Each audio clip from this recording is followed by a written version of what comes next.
అసలు మన్వంతరం అంటే ఏమిటి?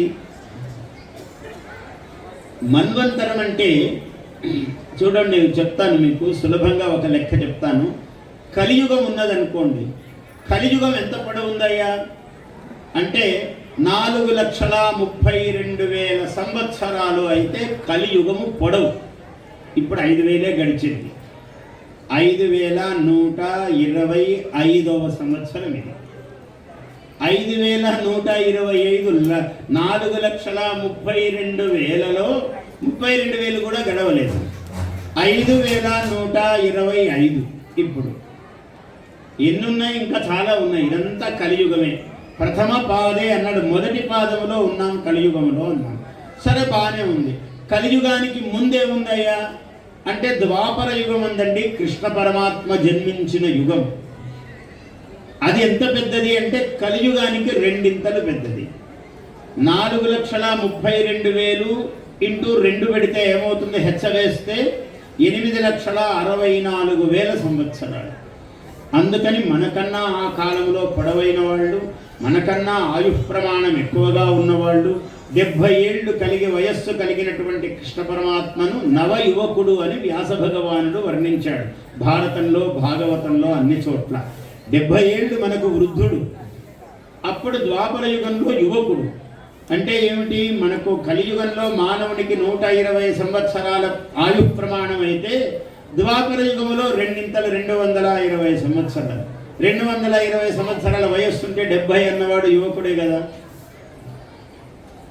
సరే, దానికన్నా ముందు ఒక యుగం ఉంది. ఏమి జరిగి అదేమిటి యుగం అయ్యా అన్నాడు. త్రేతాయుగం అని ఉంది. ఆ త్రేతాయుగం శ్రీరామచంద్రుడు జన్మించిన యుగం. ఆ యుగము కలియుగానికి 3 రెట్లు పెద్దది. అంటే 12,64,000 సంవత్సరాలు. 432 ఇంటూ 3 12,64,000 సంవత్సరాలు. అందుకనే శ్రీరామచంద్రుడు 10,000 సంవత్సరాలు పరిపాలించారు. 10 వర్ష సహస్రాణి 10 వర్ష శతాని చ రామో రాజ్యముపాసిత్వా అన్నాడు. అంటే 10,111 సంవత్సరాలు పరిపాలించాడు ఆయన రాజ్యమును రాముడు. మనమిప్పుడు ఆయన అడవికి పోయింది, సీతాదేవిని రావణాసురుడు ఎత్తుకుపోయాడు, ఈ కథ మాత్రమే తెలుసుకుంటాం. కానీ లోపలికి వెళితే ఆయన మళ్ళీ సీతాదేవిని తెచ్చుకున్న తర్వాత 10,000 సంవత్సరాలు పరిపాలించాడు ఆయన. సీతాదేవితో హాయిగా రాజ్యం సింహాసనం మీద కూర్చున్నాడు. అందుకని పెళ్లి జరిగితే సీతారాముల ఫోటో లేకుండా పెళ్లి పత్రిక ఉండద్దయా అన్నాడు.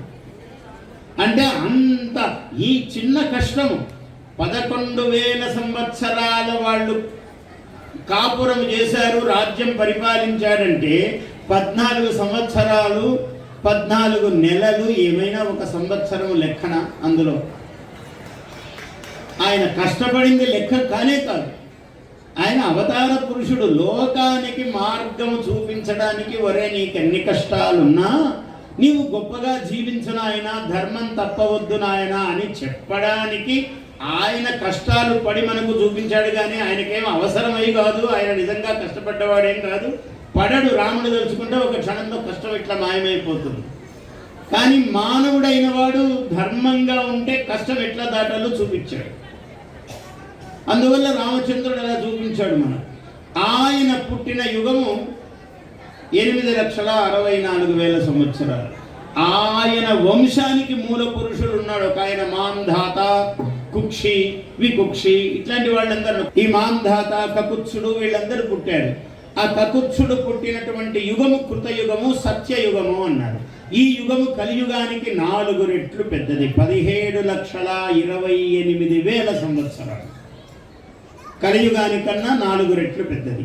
ఈ 17, 28, 8,64,000 ఇట్లా 4,32,000, 17,28,000, 12,64,000 ఇలా అన్నీ కలుపుతూ మొత్తం కలిపితే దాదాపు 48 లక్షల సంవత్సరాలు అవుతుంది. ఇలాంటి ఇది ఏమవుతుంది?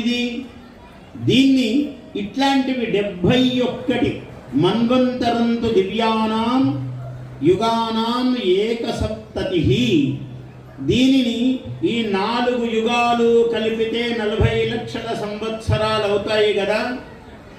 ఇలాంటివి 71 కలిపితే ఒక మన్వంతరం అవుతుంది. అంటే 40 లక్షలు 48 లక్షలు ఇంటూ 71 వేసుకుంటే మన్వంతరం. Please subscribe to our YouTube channel. Like and share this video.